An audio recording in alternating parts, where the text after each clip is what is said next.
다윗의 셋째 아들 압살롬이 반란을 일으켰습니다.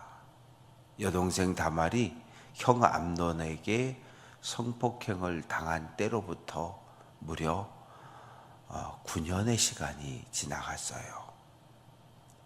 2년 동안 끙끙 앓다가 잔치를 핑계로 형 암논을 죽이고 외할아버지 있는 그술로 도망갔다가 3년 있다 돌아와서 또 2년 동안 가택연금 상태로 지내고, 그리고 4년 동안 백성들의 마음을 훔치고, 그리고 고향 헤브론으로 가서 수도를 옮겨간 것에 대해서 다윗 왕에게 반감을 가지고 있던 고향 사람들을 충동해서, 그리고 전국 12개 지파 전체에서 동시에 반란을 일으킵니다. 다윗은 왕궁을 버리고 도망칠 수밖에 없었고, 전국에서 예루살렘으로 다윗을 잡으려고 죽이겠다고 몰려오고 있는 그런 상황입니다. 그때 다윗은, 동족들은 아들은 아버지를 죽이겠다고, 동족들은 하나님이 세운 왕 다윗을 죽이겠다고 달려드는데, 이 가드에서 온 이때라고 하는 사람이 있었어요. 이 사람은 다윗이 블레셋에 피난 갔을 때 사귀었던 사람일 수도 있고, 그 후에 블레셋이 멸망당하기 전에 이 다윗에게로 와서 충성을 다하는 귀한, 그래서 이스라엘 백성 중에 살아가는 사람입니다. 그래서 19절 말씀 보면 가드 사람, 가드는 다윗이 쳐 죽였던 골리앗의 고향입니다. 이때에게 이야기합니다. 너는 20절, 너는 어제 왔고 나는 정처 없이 가는데. 무슨 말이에요? 너는 가드에서 와서 이제 이스라엘에 겨우 정착했는데, 처자식도 있고 부하들도 있고 이제 겨우 정착했는데, 나는 오늘부터 또다시 도망자가 되어서 피난을 다녀야 할 텐데 어떻게 나와 함께 가려느냐? 너 어떻게 그 고생을 감당하겠느냐? 그러지 말고 내 가족과 부하들을 데리고 예루살렘에 그냥 있어라, 이렇게 권면하는 거예요. 그런데 이때가 이런 놀라운 고백을 합니다. 21절, 여호와의 살아계심과, 하나님이 살아계시다는 거예요. 이건 무슨 말이에요? 지금까지 이방인으로 블레셋 사람으로 있을 때 하나님은 어떤 존재였어요? 하나님은 이스라엘의 하나님이었어요. 그런데 다윗 왕과의 만남을 통해서 다윗이 믿는 하나님을 이제 나의 하나님으로 영접하게 된 거예요. 다윗의 하나님이 나의 하나님이 된 거예요. 그래서 여호와의 살아계심을 두고 맹세한다. 그리고 다윗 왕이여, 당신이 살아계심을 두고 내가 맹세한다. 그러면서 21절 중간에 진실로 내 주 왕께서 어느 곳에 계시든지 사나 죽으나 종도 그곳에 있겠나이다. 살든지 죽든지 왕과 함께 있겠다는 거예요. 이 놀라운 고백이 어디에도 등장합니까? 룻기에 나오잖아요. 나오미가 며느리 룻에게 너 친정으로 돌아가라. 나도 혼자 너도 혼자인데 너 예루살렘 베들레헴 가면 눈치도 봐야 되고 많은 고생하게 될 텐데 너 내 친정으로 동족들에게로 돌아가라. 그랬을 때 룻이 놀라운 신앙의 고백을 하게 잖아요. 어머님이 어디에 계시든지, 어머님이 가시는 곳에 나도 갈 거고, 어머님이 머무는 곳에 나도 머물 것이고, 어머니의 하나님은 나의 하나님이 될 거라고 하는 이 놀라운 신앙의 고백. 이게 어떻게 가능해요? 다윗이 나오미가 믿음의 본을 보였기 때문에 가능한 일입니다. 이때 역시 마찬가지예요. 하나님의 살아계심을 두고 맹세합니다. 절대로 왕을 떠나지 않을 것이며 어디 계신든 왕과 함께 있을 것이고, 왕이 죽는 곳에 나도 함께 있겠다는 거, 함께 죽겠다는 거예요. 그러자 다윗이 이제 더 이상 설득해도 안 된다. 그래, 이때 그러면 내가 앞장서라. 그래서 이때가 피난민들을 이끌고 기드론 시내를 건너가기 시작합니다. 23절 말씀 보면 온 땅 사람이 큰 소리로 울며 모든 백성이 앞서 건너가매 왕도 기드론 시내를 건너갔다. 기드론 시내, 기드론이라고 하는 것은 어둡다라고 하는 의미를 가지고 있습니다. 기드론. 이 기드론 시내를 건넜다는 말은 이제 예루살렘과 구별돼서 유대 광야로 들어간다는 이야기예요. 정말 또다시 피난길이 시작이 됐습니다. 그런데 24절부터 27절까지 말씀해 보면 또 하나 놀라운 사건이 기록되어져 있어요. 다윗 왕이 보니까 사독과 아비아달 두 대제사장이 하나님의 언약궤를 메고 기다리고 있는 거예요. 아니 뭐 하는 겁니까? 그랬더니 왕이 계시는 곳에 언약궤도 따라가겠다는 거예요. 언약궤. 다윗이 왕이 된 이후에 여부수족이 살던 이 예루살렘 다윗성을 공격해서 여부수족을 다 죽이고 빼앗은 왕의 이름으로 다윗성이라고 불렀고, 그 다윗성 안에 장막을 치고 그리고 기한 여라림에 있던 하나님의 언약궤를 모셔다 놨잖아요. 너무 행복하고 즐거워서 덩실덩실 춤을 추면서 언약궤를 모셔다 놨는데, 그 언약궤를 지금 어깨에 메고 왕이 피난 가는 곳으로 언약궤도 함께 가겠다는 거예요. 언약궤를 가지고 있다는 건 어떤 의미예요?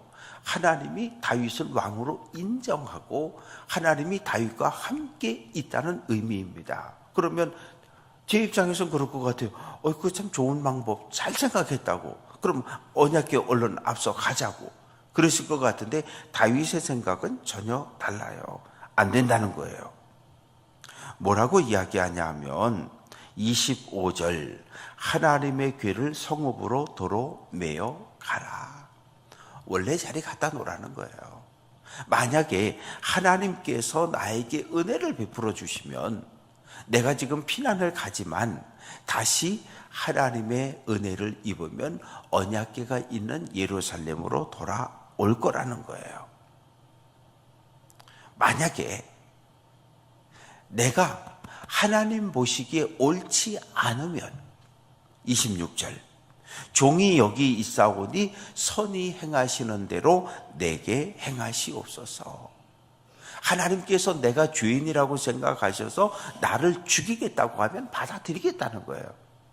다윗의 믿음은, 다윗은 지금 아들 압살롬이 아버지를 죽이겠다고 칼 들고 달려드는데 이것을 하나님의 심판으로 받아들이고 있는 거예요. 하나님께서 아들을 통해서 나를 때리시는구나. 하나님이 아들 압살롬의 반란을 통해서 나를 심판하신다는 이 하나님의 심판으로 이 사건을 받아들이고 있는 거예요. 그러니까 우리가 어떤 눈을 가지고 사느냐예요. 믿음의 눈을 가지고 살면 눈에 보여지는 모든 사건과 모든 일들이 하나님의 뜻 안에서 풀어갈 수 있는데, 사람의 눈으로 가지고 보면 이건 무조건 내가 중심이 돼서 내가 다 해결해야 되는 거예요. 내가 싸워야 되고 내가 해결해야 되고 내가 풀어야 되고 내가 모든 것을 감당해야 되는 인생은 너무 힘들어요. 너무 어려워요. 예수님 우리에게 뭐라고 말씀하셨어요? 수고하고 무거운 짐진 자들아. 우리는 모두가 수고하고 무거운 짐을 어깨에 짊어지고 살아가는 사람들이에요. 그래서 단 하루도 평안함이 없는 거예요. 왜? 수고로운 짐, 무거운 짐, 감당할 수 없는 경제적인 짐, 질병으로 인한 가족들의 깨어진 인간관계, 교회 문제, 여러 가지 많은 문제들을 어깨에 짊어지고 살아가는 사람들이에요. 그런데 예수님은 내게로 오래요. 내게로 와서 내게 내려놓으라는 거예요. 내가 해결해 준다는 거예요. 그런데 우리는 싫대요. 아이 무슨 소리냐고. 예수님 요 정도는 제가 해결할 수 있어요. 요건 제가 해결할 수 있어요. 아니 그러지 않아요. 주님이 우리에게 요구하는 건 작은 짐이든 큰 짐이든 모두 주님께 내어 맡기라고 요구를 합니다. 그래서 다윗은 사독에게 언약궤를 원래 자리 갖다 놓고 그리고 대신 하나의 부탁이 있다. 사독과 아비아달은 대제사장이니까 압살롬이 와도 절대 해코지 안 할 거야. 절대 어렵지 않게 할 거야. 너희에게 두 아들이 있지 않니? 아히마아스하고 요나단인데 사독과 아비아달은 대제사장이기 때문에 왕궁 안에서 일어나는 여러 소식들을 다 들을 수 있어요. 너희가 압살롬이 회의하는 것, 압살롬이 말하는 것, 그런 거 다 듣고 확인하고 너희 두 아들 아히마아스와 요나단에게 전해주면 너희 젊은 두 아들이 또르륵 성 밖으로 나와서 우리가 왕야 나루터에 기다리고 있겠다. 이 나루터라고 하는 것은 그 28절 광야 나루터에서 기다리고 있겠다. 광야 나루터라고 하는 것은 요단강과 그 사해가 만나지는 지역인데 여기는 그 강폭이 넓고 얕아요. 그래서 강을 건너갈 수 있는 그런 지역에서 우리가 기다리고 있겠다. 만약에 압살롬이 오늘 밤에 뒤를 쫓아온다 그러면 우리가 급하게 나루터를 건너갈 거고, 오늘 안 쫓아온다 그러면 우리가 천천히 쉬면서 건너갈 테니까 우리에게 소식을 알려달라는 거예요.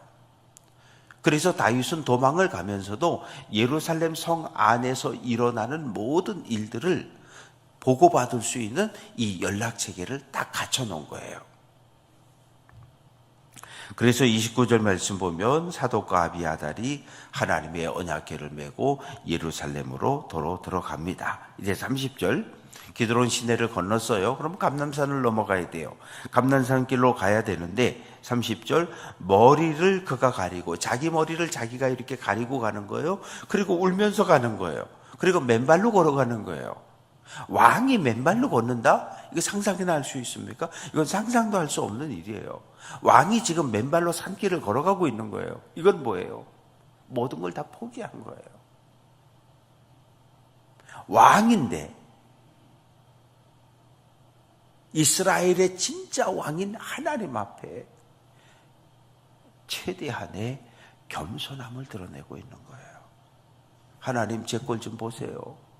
제가 이스라엘의 왕인데 아들 압살롬이 그리고 동족들이 저를 죽이겠다고 쫓아오고 있어요. 하나님, 나는 아들과 싸울 수 없어요. 나는 백성들이 죽는 그 꼴을 볼 수가 없어요. 그래서 저 지금 피난 가니까 하나님 나를 좀 도와주세요. 그런 마음으로 울며 걸어가고 있습니다. 그런데 31절 말씀을 보니까 어떤 한 신하가 와서 전해주는 거예요. 왕이요, 압살롬과 함께 반란을 일으킨 사람 가운데 이 모사꾼, 이 지혜를 이야기하는, 전략을 짜주는 최고의 모사꾼이 누구였냐면 아히도벨이라는 사람이었어요. 다윗의 신하였어요. 그런데 압살롬 편에 붙었다는 거예요. 다윗이 큰 충격을 받아요. 왜? 이스라엘 안에서 아히도벨처럼 지혜로운 사람이 없었거든요. 아, 틀렸다. 내 힘으로는 아히도벨을 어떻게 할 수가 없다. 그래서 하나님께 기도합니다. 31절 끝부분 여호와여 원하건대 아히도벨의 모략을 어리석게 하옵소서. 하나님, 나는 아히도벨과 싸워서 이길 수 없으니 하나님께서 아히도벨의 모략을, 지혜로움을 막아달라고, 꺾어달라고 그렇게 기도합니다. 이제 또 한 사람이 등장합니다. 32절에 보면 아렉 사람 후세가 옷을 찢고 흙을 머리에 덮어쓰고 다윗을 맞으러 온지라. 이 후세라고 하는 사람은 이 앞뒤 문맥을 살펴보면 다윗보다 나이가 많은 사람이에요. 그런데 친구로 지내고 있어요. 친구 다윗왕이 압살롬의 반란을 피해서 지금 피난 가고 있다는 소식을 듣고 원통함을 견디지 못하고 옷을 찢고 재를 뒤집어 쓰고 그리고 지금 감난산에서 기다리고 있었습니다. 그러면서 함께 피난 가겠다고 이야기해요. 그런데 33절, 내가 만일 나와 함께 나아가면 내게 누를 끼치리라. 후세, 당신은 나보다 나이가 훨씬 많은데 지금 그 노구를 이끌고 어떻게 나와 함께 피난을 갈 수 있느냐? 만약에 나와 끝까지 함께 가기를 고집하면 결국 우리는 빨리 도망을 가지 못해서 압살롬에게 발랑군에게 잡히게 되고 다 죽게 될 거야. 그건 나에게도 당신에게도 좋은 거 아니야. 그래서 후세를 설득을 합니다. 그러면서 후세에게 요청을 하는 거예요. 예루살렘 성에 남아 있으라는 거예요. 그리고 압살롬에게 내가 예전엔 당신의 아버지 다윗 왕의 종이었지만 내가 지금부터는 압살롬 당신을 나의 왕으로 섬기겠습니다. 날 쓸 수 있는 대로 써주세요. 그렇게 이야기하면 살려줄 거고 예루살렘 성에 있으면서 아히도벨의 지혜를 무력화시켜 달라는 거예요. 그리고 구체적인 이야기는 내일 말씀 속에 이어지고 있는데, 자, 이렇게 돼서 아히도벨과 후세라고 하는 두 모사꾼이 등장을 합니다. 아히도벨, 왜 다윗을 배신했을까요? 밧세바의 할아버지예요. 그럼 다윗은 뭐예요? 손녀 사위가 되잖아요. 그런데 아히도벨이 알아버렸어요. 다윗이 밤에 은밀하게 손녀를 데려다 동침하고 임신시키고 손녀 사위 우리아를 죽인 걸 알아버렸어요. 내 손녀의 인생을 망쳐놓은 놈. 이 분노가 아히도벨에게 있었어요. 그래서 다윗 왕에게 충성했던 사람이었지만 다윗 왕에게 충성했는데 내 손녀 사위를 죽였다고요. 그 분노를 견디지 못해서 발랑군 편에 서게 됩니다. 인간적으로 생각해 보면 충분히 그럴 수 있어요. 저도 그럴 수 있을 것 같아요. 이 나쁜 놈, 내가 믿었는데 충성을 당했는데 우리 손녀 사위를 죽여? 분노했어요. 그래서 압살롬 편에 서게 됩니다. 우리는 날마다 선택을 하며 살아가요. 이런 선택, 저런 선택, 하루에도 수십 가지 크고 작은 선택들을 해야 됩니다. 그런데 웬만한 선택은 그냥 내가 할 수 있어요. 그러나 우리는 하나님께 묻는 연습을 해야 해요. 하나님, 이러한 일이 있는데 이거 이렇게 처리해도 되겠습니까? 이렇게 하는 것이 하나님의 뜻에 맞을까요? 한 번쯤 물어보자는 거예요. 어렸을 때 아이들이 늘 부모에게 묻잖아요. 이거 뭐예요? 이거 뭐예요? 이거 뭐예요? 아이들은 다 물어봐요. 부모에게. 그러면 이건 꽃이면 꽃 이름이 코스모스다, 민들레다 다 가르쳐 주잖아요. 신앙생활은, 기도는 대화잖아요. 하나님 아버지, 이런 일이 있는데 이거 어떻게 하면 좋을까요? 이렇게 하려고 그러는데 이거 하나님의 뜻에 맞나요? 하나님의 뜻에 맞나요? 기도하고 기다려보면 마음이 평안하고 즐거우면 하나님의 뜻이 맞는가 보다 하면 될 거고, 이거 하늘 아버지 뜻이 맞나요? 근데 뭔지 불편하고 마음이 괴롭고 그러면 안 하는 게 좋아요. 왜? 하나님께서 우리에게 평안도 주시고 하나님께서 우리에게 불안한 마음도 갖게 하시거든요.